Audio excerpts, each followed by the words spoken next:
Having trouble with Messenger's app word effects not working in your Android device? It's probably caused by a small glitch or an outdated app version in your Android device. But don't worry, it's a simple fix.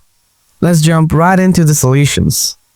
Before you do anything, make sure that you are using the latest version of Messenger. Open the Google Play Store, search for Messenger, tap Update if an update is available. After updating, restart your phone and check if the word effects are working or not. If it's still not working, then try the advanced solutions. Solution 1. Confirm if the word effects are set up.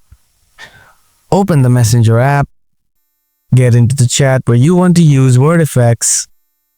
Now you will see their profile showing at the top. Click on it. A new window will open up. In here, tap on word effects.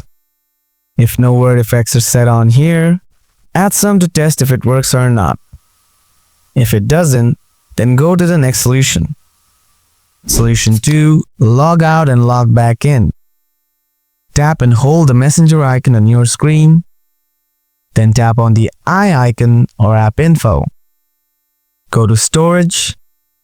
Tap clear data. Confirm the action. This will delete all your data including your Messenger login info. Solution 3. Reinstall Messenger. If the other solutions are not working, reinstalling Messenger might do the trick. Tap and hold on to the Messenger app icon on your home screen. Tap Uninstall. Now confirm the action. After that, go to Play Store and search for Messenger. Install it from here. After it's installed, log in and check if word effects are working. I hope your problem is fixed by now. If this video helped, don't forget to like and subscribe for more helpful solutions. If you're still having trouble with your word effects, drop a comment and I'll get back to you as soon as I can.